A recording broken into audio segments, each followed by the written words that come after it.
I'm going to skip my intro and just get into it. This topic really informs the notion that psychology is philosophy. As we talked about in most intro courses, in Chapter 1, they tell you psychology is considered an art, a philosophy, and a science. But other than Chapter 1, this never gets brought up much, which does us a disservice since we heavily do use all three, and coursework typically sticks to the science. Last week we discussed why psychology is art. In a week or so we'll finish out why it is actual science. But today we're talking philosophy, and specifically causal theories of representation and perception.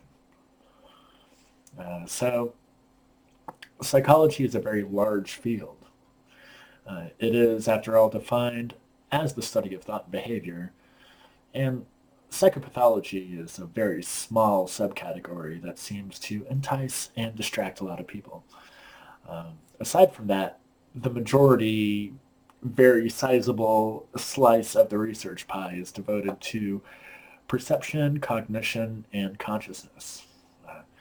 Those are three separate subcategories that each have their own coursework, they have their own specialists, and it's each is something that people make careers out of. Causal theories are used in all three. That's perception, cognition, and consciousness, but not exclusively. And it's just one of the many ways that philosophers and psychologists have come to explain the jump from sensory inputs, that's things like what we see and hear, to perception, which is the result of the input, and after that to cognition, which is thought or recognition after the fact. And finally, it reaches consciousness, which we'll get to at the end. So what a causal theory is a way to discuss what's happening when we perceive something. Today we'll stick with sight because the science shows that it's the strongest sense in the majority of baseline humans, but you can do the same with hearing. Human smell is relatively weak, and touch and taste require direct interaction, so they're not really useful in this conversation. But in causal theory, the gist is that we don't have an active role in sight or hearing, and instead we are being acted upon, and as we're, I guess, for this, most life forms. And this is important in multiple ways. In this book by David Lund, Death and Consciousness, links below, he describes it pretty simply as far as an exercise, that a light source bounces off an object and enters our retinas. And by the time it makes its way to our primary visual cortex, that would be the V1 in the back of the head, that fulfills perception. What we need to understand, though, is that what just got perceived in the viewer's mind is just a representation of the object and not a perfect copy of it by any means. So that's causal representation, where we are passive, an object caused itself to be represented in our mind. Or a perception network. I'm going to try not to mix it too much and stay academic. If we think about it, think about looking outside from a porch on a foggy night. You see a pair of reflective eyes look back at you, but they quickly turn and vanish in the distance. You think you see a gray body? It could be darker, it could be lighter. This is where causal theories of mental comment or content comes in. And boom. I'm going to have this link in the description too. Cite all my sources. And this is the Stanford Encyclopedia of Philosophy. It has some really just kind of deep academic look on what this philosophy actually means. And it might be a little bit dense, but if you've taken philosophy classes In the past, maybe this would be a nice bridge between where you're at and how that pertains to perception and cognition and psychology. But given the, remember, we're at the pair of eyes, so given the ambiguity of the distance, the fog, the dim lighting, and the quickness of the observance, because the little critter just scooted away, uh, it's pretty easy to say you don't have a copy of whatever that animal was in your perception. You simply have a representation of it. Uh, However, that doesn't end there, because what you do have are copies of multiple animals in your mind and aspects of those animals. Uh, Here in this, you'll see the word token dropped. They're often called tokens in this exercise. Uh, Other disciplines have different words for what's going on, like prototypes, symbols, and whatnot. Uh, I think we've been trained about how we identify objects in several different ways in our schooling, but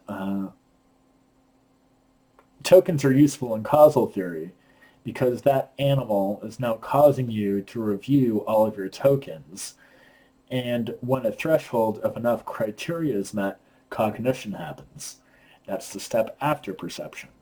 So at one instance, you perceived with your visual sensory apparatus the animal, and after reviewing all of your tokens, then cognition happens. So tokens have to do with size, color, time of day, speed of motion, and pretty much anything you can imagine. And they obviously overlap between, I guess, resulting criteria. But that mental content is specific to your understanding of that object. Like your representation, your token, all the tokens that are cat tokens are different than all the tokens that are pertaining to squirrels or deer or anything else that might be mismatched that you could possibly misidentify anything for. So while they overlap, that mental content is specific to your understanding of that object, and that kind of menagerie of tokens doesn't have to be accurate either. Like, for example, you might think that raccoons are slow, and because you may not know that they can run 15 miles an hour, the same as your standardly athletic bipedal human runner. People run slower and faster, and but raccoons can kind of book it. So if your token's discount raccoon, and it actually is, then your representation of that animal is even more inaccurate than just a critter in the fog. But let's say you get a glimpse of the animal's tail, and it cuts through the fog, and you get enough color, and the tail tokens and everything like you cognize a cat. Like, that's the cognition. You cognize a cat. Well done. You still don't know what the cat looks like, but at least maybe you've identified what it was. That level of certainty is integrated not at the moment of perception and not at the moment of cognition. That moment comes sometime after when you think or use language to say, I think that was a cat. Like, that's an actual action that you're making with language, that I think I saw a cat, whether or not you're describing it to someone else or saying it to yourself. And that would be when consciousness comes in. And consciousness really is that slow. And consciousness is really broadly undefinable in science. Just finishing a course on it now, that ends up with no definition of what consciousness even is. That's something people are going to research for a while until the science catches up with it. But so while consciousness is broadly undefinable, it seems to have a interaction with self-awareness and language. That language makes consciousness happen. Self-awareness makes consciousness happen. And it happens from a very kind of disparate parts of the brain working together. Consciousness certainly doesn't happen with cognition and perception itself. Like you can, like based on reflex, avoiding, I don't know, a ball flying at your face or dropping something and moving your foot away from it so that it doesn't hurt you. That's reflex. Reflex is perception. Reflex is definitely not cognition because it will take you a little bit of time to even be cognizant of what you're avoiding. So consciousness is its own can of worms. So I'll just kind of leave it there, is that it either uses integration from multiple senses, including your memories, meaning that you're going back into your mind about what you're viewing to identify it, or it uses multiple drafts to keep rebuilding an experience in real time. So, are you sure you saw a cat? You'll be able to reevaluate that based on maybe, other criteria and memories that you haven't accessed yet. Like your initial cognition may say cat because enough tokens were filled, but then later your consciousness will access the fact that I don't know, they've been on a big stray cat trapping sort of campaign in your neighborhood, so it would most likely be a different animal because for whatever reason. But anyway, yeah, that's the kind of contextual clues that only come from a kind of a slower experience. And that more informs consciousness than it does cognition. Cognition more has to do with the tokens. Perception has to do with more the sensory aspect. So what's the point of all this? The point is to probably get some humility about our level to be able to identify anything with reasonable confidence. And it has, the ability to inform us with the understanding that what we see is more often than not inaccurate. Whatever you see is going to be subjective to your own experience of it, and that is never going to be objectively true or real. This has major implications with general survival, social situations, romantic situations, legal considerations like eyewitness testimony, the ability to perform well at sports or video games, or even doing our day jobs correctly. Basically, causal theories of representation help us explain why we're wrong, why there's any error to begin with, even if we make judgments with confidence. Even without illusions, it's possible to mishear things all the time just based on the tokens of what makes sense to hear at the time. When what is said is totally different, and even if it never comes up, there's really no reason to revise it. So causal representation influences how we hear song lyrics or movie quotes, and how, mishearing them isn't necessarily something where we heard the wrong words. We just cognized them wrong because it fit the wrong tokens. And with our consciousness and our clues about whether or not it makes sense or not, mishearing song lyrics or movie quotes can persist an entire lifetime. So yeah, it's true that what we know is just a representation of reality. And that's pretty neat. And it's just the way all this works. The way tokens are created, updated, and maintained is all in the realm of philosophy. And that's why psychology is philosophy, because it has to deal with Yeah, how tokens are created and updated and maintained. And it has to deal with how much catness a cat has and whether or not that critter you saw fulfills that level of catness and represents that space in your mind, or how much raccoonness the trash cat has.